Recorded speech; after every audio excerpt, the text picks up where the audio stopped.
Municipal ఎన్నికల్లో చాలా చోట్ల దాదాపుగా కాంగ్రెస్, బీజేపీ, బీఆర్ఎస్ పోటీ పడి చాలా చోట్ల కూడా మంచి ఫలితాలనే చూశాయి. కానీ ఇక్కడ ఒక ఇంట్రెస్టింగ్ న్యూస్ ఏముందంటే ఒక్కసారి చూడండి, చూపిస్తా. ఈ వార్త చూపింది కదా, ఏముంది?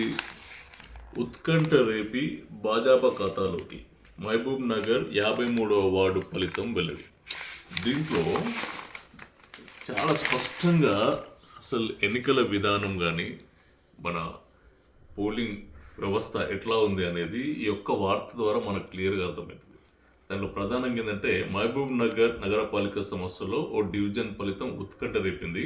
కార్పొరేషన్లో 60 డివిజన్లు ఉండగా శుక్రవారం అర్ధరాత్రి వరకు 59 డివిజన్ ఫలితాలు వెల్లడయ్యాయి.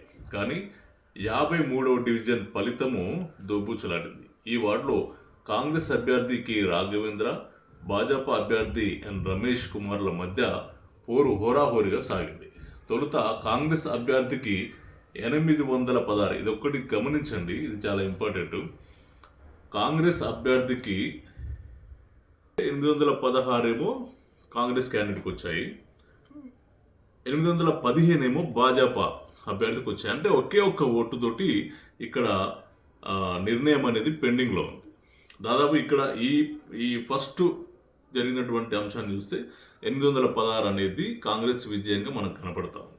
కాబట్టి ఎమ్మటే ఏం చేశారు, బీజేపీ అభ్యర్థి దీన్ని రీకౌంటింగ్ పెట్టాలని చెప్పేసి ఆయన అభ్యర్థించడం జరిగింది. దానికి అక్కడ ఉన్నటువంటి అధికారులు కూడా స్పందించి దీంతో భాజపాకి రీకౌంటింగ్ డిమాండ్ చేయడంతో రెండోసారి లెక్కించడం జరిగింది. లెక్కించినప్పుడు ఏం జరిగింది, ఇక్కడ కాంగ్రెస్ అభ్యర్థికి 2 ఓట్లు పెరిగి 818కి చేరాయి. ఫస్ట్ 816 ఉండే, రీకౌంటింగ్లో ఇంకా 2 ఓట్లు పెరిగాయి. ఆయనకి 16 నుంచి 18 ఓట్ల వరకు కాంగ్రెస్ అభ్యర్థికి పెరగడం జరిగింది. భాజపా అభ్యర్థికి ఏకంగా 4 ఓట్లు పెరిగి మొత్తం 818 ఓట్లు అయ్యాయి. చూడండి, ఇక్కడ జరుగుతున్న మ్యాజిక్. 818 ఈయనకి 4 ఓట్లు ఏకంగా పెరిగి 819 ఓట్లు వచ్చాయి. ఫస్ట్ ఈయనకి ఎంత వచ్చాయి, 815 వచ్చాయి. ఇప్పుడు రీకౌంటింగ్ చేస్తే 819 ఓట్లు రావడం జరిగింది. అంటే 4 ఓట్లు అదనంగా రావడం జరిగింది. దీంతో రమేష్ కుమార్ గెలిచినట్లు ఆర్ఓ అధికారికంగా ప్రకటించారు. ఈ ఫలితం శనివారం తెల్లవారుజామున 2:40 ప్రకటించారు. రాష్ట్రంలో ఇదే చిట్ట ఫలితం.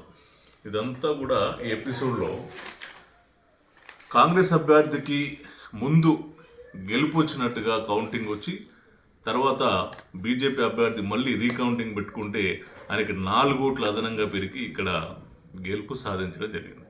అంటే ఎన్నికల కౌంటింగ్ విధానంలో ఇదొక ఎగ్జాంపుల్ మాత్రమే. ఇట్లాంటివి అన్ని ఎలక్షన్స్లో చాలా చోట్ల కూడా ఏ విధంగా ఇప్పుడు పోలైనటువంటి ఓట్లన్నీ అక్కడ కౌంటింగ్లో ఎవరికి ఎన్ని ఓట్లు పడ్డాయి అదంతా కూడా క్లియర్గా ఒక సిస్టమ్ ఉంటుంది. కానీ ఇక్కడ వచ్చిన ఓట్ల కంటే అదనంగా ఈయనకి 2 పెరగడం, ఆయనకి 4 పెరగడం, అంటే ఇక్కడ 6 ఓట్లు అనేది మొదటి దశలో అసలు కౌంటింగ్లోనే రాలేదు. కానీ సెకండ్ టైంకి కౌంటింగ్లో ఏ రకంగా వచ్చాయి, ఎలా 4 ఓట్లు ప్లస్ ఈ 2 ఓట్లు 6 ఓట్లు. 6 ఓట్లు అంటే చిన్న విషయం కాదు, చాలా పెద్ద విషయం. ఈ 6 ఓట్లు అనేది ఎలా పెరిగాయి, ఏ రకంగా ఇవి అడిషనల్గా యాడ్ అయ్యాయి అంటే కౌంటింగ్లో దాదాపుగా మనం చూస్తూ ఉంటాం, అవన్నీ కూడా బండల్స్గా కట్టి ఒక సంఖ్య ప్రకారం వాటిని పెడుతూ ఉంటారు. అలా బండల్స్ అనేది కౌంట్ చేస్తూ వెళ్ళిపోతారు. ఆ కౌంట్ చేసే క్రమంలో మరి ఎందుకు 1 ఓటు 2 ఓటు అంటే ఇట్స్ అ డిఫరెంట్ థింగ్. కానీ ఇక్కడ 6 ఓట్లు అనేది చాలా కీలకమైనటువంటి 6 ఓట్స్తో తేడా, అది అసలు కౌంటింగ్లోకి రాకపోవడం, మళ్ళీ రెండోసారి పెట్టడంతో కౌంటింగ్లో 6 ఓట్లు కనపడడం జరిగింది. మరి ఇంకోసారి కౌంటింగ్ పెడితే ఏమయ్యేదో తెలియదు. మరి ఎందుకు మరి మూడోసారికి కాంగ్రెస్ నుంచి వీళ్ళు అడగలేదా, లేకుంటే మరి మూడోసారి పెట్టొద్దన్న నిబంధనలు ఏమైనా ఉన్నాయా అనేది తెలియదు. కాబట్టి ఏదేమైనా ప్రజాస్వామ్యంలో ఇది ఒక చిన్న ఎగ్జాంపుల్. ఇట్లాంటివి చాలా జరుగుతూ ఉన్నాయి. కాబట్టి అవి పెద్ద సంఖ్యలో వచ్చినప్పుడు పట్టించుకోవట్లేదు కాబట్టి ఇది ఓన్లీ 1 ఓట్ తేడాతోటి రావడంతో మళ్ళీ రీకౌంటింగ్ పెడితే అది మళ్ళీ ఇంకొక 2 ఓట్లు ఈయనకి 4 ఓట్లు ఆయనకి పెరిగి మొత్తానికి బీజేపీ అభ్యర్థి అనేది విజయం సాధించడం జరిగింది. కాబట్టి ఇట్లాంటి అంశాలని చాలా క్షుణ్ణంగా గమనించాల్సిన అవసరం ఉంది. ఇది ఎందుకు వచ్చిందో ఆ ఫలితం యొక్క విధి విధానం ఏందో కన్ఫ్యూజన్ వ్యవస్థలాగా ఉంది. Thank you so much.